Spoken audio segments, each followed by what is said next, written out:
Welcome back to the Rob Dibble Show. Ben Darnell sitting in with you. I'm running the ones and twos right now. Kurt has to run away. He's on his way to Gray Horse as we speak. He's got a fancy affair. You know, Kurt's a song and dance man. On top of like hanging out with us, talking sports here in Hartford, it's all around Connecticut, playing his guitar, singing the songs. He's got a gig at Gray Horse. Hopefully he can get out from the traffic of the flower show in Hartford. Everyone is just dealing with that right now. What a hockey show we have prepared for everyone in the Rob Dibble Show listener land today after the Canadian, United States, Canada, USA. I keep on messing that up. I don't know why. I keep on saying Canada. The Canada, United States, that game that happened last night. Great game. Overtime, 3-2 thriller with Connor McDavid. In the end, like, big goal for so many reasons. But so many other things in our little corner of the world of hockey is happening as well. Wolfpack, I got my emo action on Nick Federico. And Nick Federico in the studio filling in for Dibs today. It's emo night at the Wolfpack. I think we're playing Scranton Wilkes-Barre, the Penguins. I'll fact check that. Sure, yeah. Check that one out for me. And then I think we got the Dirty Bees or the Fancy Bees, the Baby Bruins on Saturday. Tonight, the only thing I know tonight for sure is emo night. When we saw this come out on the calendar, when the Wolfpack put out their promotional nights, Jenna Sanzo, our promotions girl, she totally got geeked out for emo night. And I'm like, yes, I'm with you. I've tried my hardest to get my emo wig perfect. Jenna wants to paint my fingernails black. I kind of have like some Yukon sports broadcasting thing tomorrow morning over there with the actual school, and I don't want to have like black fingernails. I don't blame you. How crazy would that? That would be a little. That would turn heads for sure. Why do you have black? Hey, it's part of the biz, kids. Sometimes you got to paint your fingernails black if you want to do it like I do. Yeah, so we do have Scranton Penguins tonight. Awesome. And then we also play the Providence Bruins tomorrow at 6 p.m. Now, don't look at the standings, Federico. Wolfpack ain't doing so hot, okay? We need wins, of course. We need points. It's the Calder Cup keeps slipping away. But tonight, we've got emo night and so many things that are happening. I am dressed up. Now, I got a scarf. I think it fits the part. I don't know exactly the emo look. I'm just going off the stereotypes in my head. I think it's good that you don't exactly know the look. I don't think it's good. Your Excellent. everyday style, but now, you're making a good effort right now. No eyeliner tonight. Again, with the thing in the morning over at UConn, I can't really risk having some makeup Can't get it off smear. in time. Exactly. Yeah. Jenna is so mad that I haven't painted my fingernails yet. I don't have nail polish remover in my house. I don't live with any females anymore in my life. There is no reason for me, and I know there's a lot of dudes like, actually nail polish remover is practical for a lot of things and auto mechanics and things you can use around the house. I don't have it. And you're not a mechanic. Exactly. I'm living in an apartment. If I do any kind of mechanical work, it's in the basement of this building that we work in right now. So, I don't have the stuff to take off the makeup in time for the big to-do tomorrow morning. But I got my wig. I'm wearing as much black as possible. I was hanging out with Sonar earlier today, mascot of the Hartford Athletic. I'm trying to get him like some kind of lip ring. I was thinking maybe like a shower curtain ring. We can break that off and like give him a little That's a good piercing. idea. Sonar's game. And he's looking for a wig as well to try to get. There's going to be not free. There's going to be a tattoo parlor in the middle of the concourse tonight. It's not free. I shouldn't have said. Legitimate real tattoos? Yes. So if you want to put your stamp on so tonight. They're not playing around. Exactly.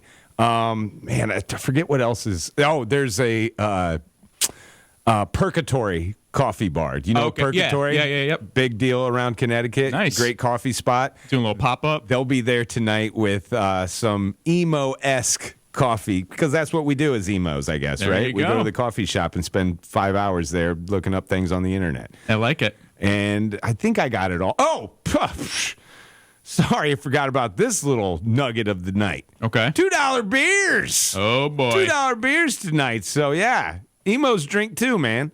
Emos drink some brew dogs every now and then. Those emos better be careful. They slam too many $2 beers, they might wake up with a tattoo they don't like. It's a good point, Federico. 2025 Hartford Wolfpack Calder Cup Trophy champions. Could be this emo right here. Oh, boy. You could be looking at this. Might have to shoot you a text later. Check in. I always get weird about when this ends, though, the $2 beer situation. Typically, it ends when I show up. Every time I'm showing up, it's like the timely window at the beginning of the game. After the first period, maybe the intermission between first and second, but it's always when I show up. Every time I show up, and I'm trying to make it early for my $2 beers. I'm getting everything wrapped up here in the studio as fast as possible. I show up, $18.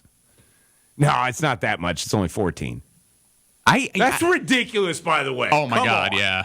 I'm always a big proponent of whenever a restaurant or bar or sporting venue have the sale or the promotion run for the duration of the game. I know there's concerns about like seventh inning stretch, home. Right? Yeah, that's typical last call for any game. Correct, but I also think you got to weigh in the factor that most of these people all the people that are drinking, at least should be, are of legal age and grown adults. So they should be able to make the decision to have a designated driver or Uber back to their place of living. Great point. So let them enjoy the promotion and not the $14 through $20 beers that Another thing I would like is if we can get on the Jumbotron with last call for those $2 beers, just so I know. Because I don't want to dilly-dally around. If you gave me a quick little reminder, I'll go up and get 6 of them. Yeah, bring them back to your seat.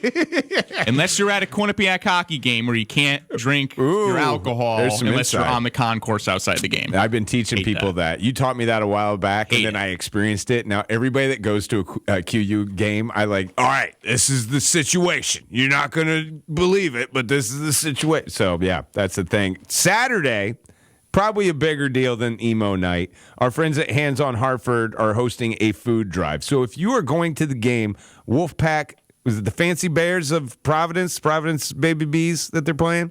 Is that what you said? Saturday night. If you're going to that game, make sure you bring a canned food item or something that's non-perishable to give to our friends at Hands on Hartford. I know the need is better and bigger than ever before, and that continues to grow. So help out our community, your community, and Hands on Hartford before that game with the Wolfpack. We talked to Adam Giardino about all those things that are going on at Toscano Family Ice Forum tonight. Shout out to that women's hockey team. As he said, if they can get a couple of wins or a win, maybe split with Boston, they're going to be sitting pretty in Hockey East where they should be hosting. And it really depends on them making it all the way through Hockey East and winning the championship. Most likely, it will be this matchup that's going on right now. Most likely, it will be UConn hosting Boston.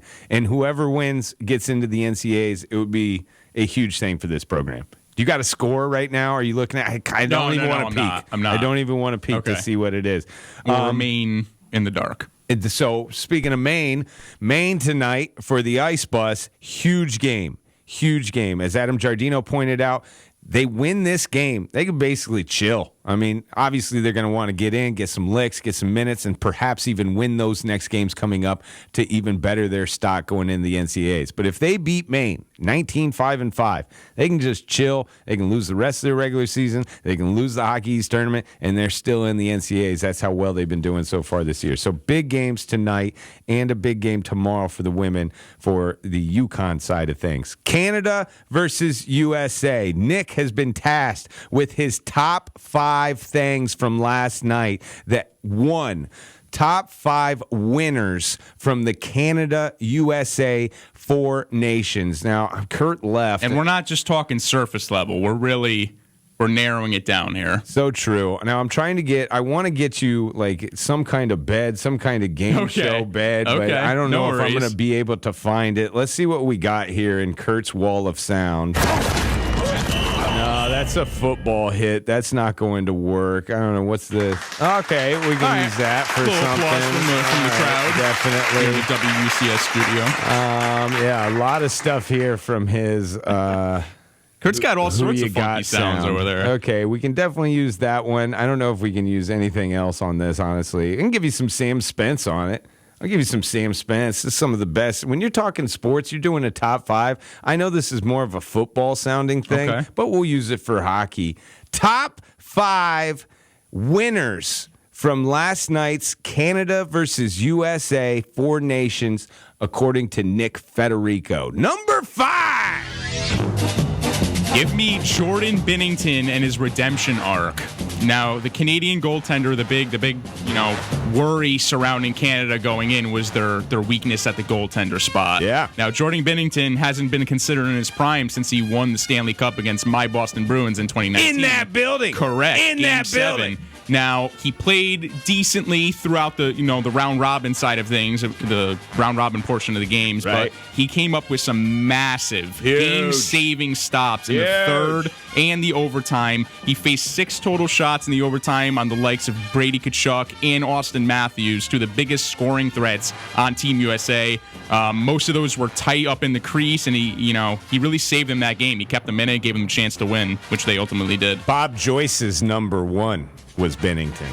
Okay. Bob Joyce said he deserves this. I will put this out there as a disclaimer. I am not a big Jordan Binnington fan. Ooh. He's got his own reputation that supersedes him as being a little bit of a punk on the ice. Whoa! But I will tip my cap. He had a good performance in that championship Not game. only is he winning the hearts of people in Canada, he just won over Nick Federico. Wow. Number 4. Give me Jacob Slavin and his defensive prowess that was on full display throughout the entirety of this tournament. He was nasty. I know dude. you're a Carolina Hurricanes guy. Yeah. I think this display that he put on cements himself as one of, if not the best, true defensive defenseman in the NHL. He was such a big contributing factor, the fact they even made the championship game and that they won against Canada in Saturday night's game to clinch the playoff spot.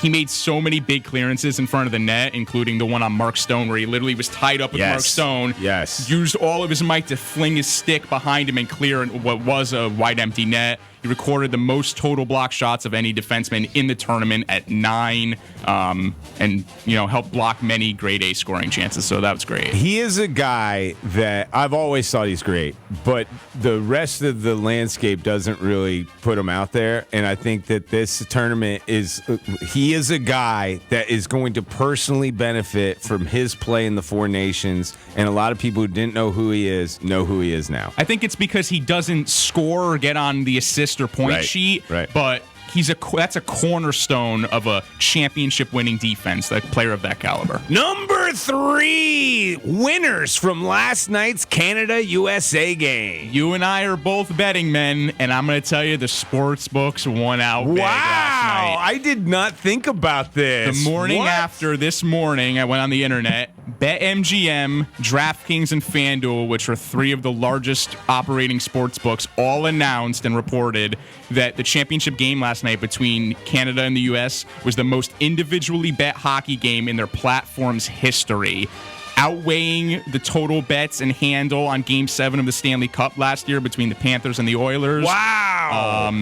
ESPN Bet came out, and they said that it was number 2 all time on their sports book, and it also data back to that country's home men, they backed their own countrymen when betting. So ESPN, which is a flagship sports book in the United States, they reported 80% of total bets on USA money line and spread. Dang! While their Canadian counterpart, ScoreBet, tallied a whopping 87% of total money backing the Canadian side. So they kind of lose, but ESPN Sportsbook, whoa. Yeah, they're raking it in. Any of the United States caliber sportsbook. Raking it in. Number 2. The fans won last night. I'm glad they you won brought this the up. past 2 weeks, not even just last night. The past 2 weeks were exceptional hockey from the get-go, the opening ceremony, until the Canadian team lifted the inaugural Four Nations face-off trophy last night. They were thoroughly entertained with what I would say is the highest level talent that the sport has to offer them. It reinvigorated rivalries, not only between the U.S. and Canada, which was the flagship rivalry, but Sweden and Finland don't like each other either. Good point. I'm glad you're bringing this up. Yeah, those are good games, man. Yeah, all of them were razor-thin margins, lots of grit, lots of physicality. Every single shift had monumentous implications, it felt like, on the outcome of each game. So true. Got to give props to the fans. Not only did they show up, show out, but they definitely won and got some great hockey high caliber all-star hockey. Number one thing from last night, winners from last night from Nick Federico. What's the number one? Exposure, everybody. The sports exposure. This is a sport in America that's, when widely talked about in a general sense here in North America and the United States specifically, it's considered the least viewed of the four major sports between basketball, baseball, football, and hockey. This is a sport that's on the come up. It's finding its resurgence lately. ESPN, I think, and TNT, their crews. I love them both. Fantastic. I love the dynamic between Biss and Gretzky, because it's like Gretzky's the greatest, and then Biss is like, who the hell is this guy? He's just out there to clown around. Exactly. But then the others, ESPN did a fabulous job. Yes. Obviously, play-by-play, I'm a McDonough fan. But yeah, Messier and PK, I thought were fantastic throughout this whole thing. Yeah, and I think this is Saturday's game versus Canada averaged 11 million concurrent viewers, and I think this serves as a kind of an appetizer to garner interest for the same time next year. We're going to have the 2026 Winter Olympics. Totally agree. We're probably going to see Canada and U.S. face off again. That would be my prediction. The fact that Russia's still barred from competing in these games. The two powerhouses are Canada and the U.S. right now, and I think this is going to draw a lot of eyes same time next year in February, and we're going to be in for a good one. The top 5 things Nick Federico feels won last night, Canada versus USA. Number 5, the goalie of Canada, Binnington. Number 4, defenseman Slavin. Number 3, sports books, especially the ones in America. Number 2, fans. And number 1, the sport of hockey. Great list, man. I totally agree with a lot of that. Not much I can kind of knock. My number 1 is the sport of hockey. I wanted to get the fans in there somewhere. I really think the NHL was a huge winner. Like Gary Bettman, man, he should be high-fiving all day today. 100%. High-fiving all day. NBA, huge loser from this last night's game. Like, it's already from what happened the week before and just building. Oh, man. Silver has to be holding his hands in his head, or his head in his hands all day today. And on a side note, I know I touched on the Winter Olympics in 2026 in Milano, or in Milan, rather. I think we might have just seen the eradication of the NHL All-Star Game as we know it. I don't think we will be seeing a return of the skills competition. I'm cool maybe with in a it, man. smaller context. I think the fans, the national pride that they get to unify behind. They want to see international hockey. This was a great appetizer for it, and I think that's something we could be seeing moving forward every season. I've been thinking about this just because we were talking about like changing all-star games or fixing all-star games or just making them more interesting. I still love seeing the skill stuff and just seeing the best of the best and how they can do it. And I totally get the timing of everything. Wouldn't it be cool to get that in the preseason? Yeah, do a smaller competition. Like you're saying, an appetizer. Separate, yeah. A little appetizer for the season about to start. Maybe we can introduce some of these stars, if you don't know them, and put them out in front of everybody. Yep. I'm with you on all of that, man. Here's 2 that you did leave out. McDavid. Connor McDavid, does his stock grow even higher from that goal? I don't think it can grow much higher, to be honest. He's hit a ceiling, and he keeps on butting his head on that Canadian love. I think he's consensus the most talented individual player of the sports scene since Gretzky. It sucks that he scored. Obviously, I'm rooting for my home country of the United States, but people know that he's out there and he's the greatest. He's shown it plenty of times. I mean, he willed this team back to a Game 7. I know they ultimately lost last season in the Stanley Cup, but he really was the backbone of that team. He just does pretty much everything correctly on the ice. Every single shift, he gives 125%. Yeah, that's a good pick, though. And the country of Canada. I mean, yes. They were obviously the winner, but with everything going on, huge for them to get that win last night. Yeah, I would agree. That's a big win for them. U.S., obviously, there was stuff outside of the game, and there was a lot of, throw the politics back in and forth. it. Yeah. Even Trudeau is popping off on Twitter today. Rightfully so, dude. Like, you earned it. And McDavid gave it to you. Love it. Yeah. My biggest response from Canada fans that are getting a little too heavy on the trash talk. Hey, man, they deserve it. I would ask them, where's your last Stanley Cup in the past 3 decades? Oh, wow. We always haven't have seen a Canadian Federico. team win in 31 years. So there's a bunch of Canadians that were on those USA I teams. know. Whatever. We'll see. Good list. Here is one thing I don't know if you guys saw out there in the hockey world. Last night, something else happened in hockey. It was a first-time thing ever. It made my heart grow so much. I loved it so much. First ever fight in the PWHL. Have you seen Really? this yet? I have not. Oh my gosh! I must have been overshadowed, obviously, by the championship game. Exactly. If that didn't happen, I think this would be a headline story. But it was a lot of swings, man. Not a lot so of we're not grabs. just talking scruffle across the boards. We're full blown shots. Refs were back flying. up. Refs let it go. Wow. We got fists out, and a little wild swings. A lot more wild. Not if we could teach some jab. But they were going at it. Oh, they were going trying to at it. inflict damage. And there was no handshake good fight at the end of it. This was real deal. Hopefully we see more of it. Do we know what teams this was between? I forget. Jenna. Okay. Jenna knows all about this. We tried rallying Jenna in here. Did not want to talk hockey. She says, I'm busy. That's all right. I got to get out your Alice in Chains tickets. Okay, that's whatever. awesome, though. That's awesome that we're seeing a physical aspect. I think that we see more of that moving forward now, someone broke the ice on that tradition, I think we might see more viewership come in the way of the PWHL. Broke the ice. I see what you did there. Excellent job, Nick Federico, with the top 5 as well. We'll step aside doing the dibbles and bits when we come back. Well,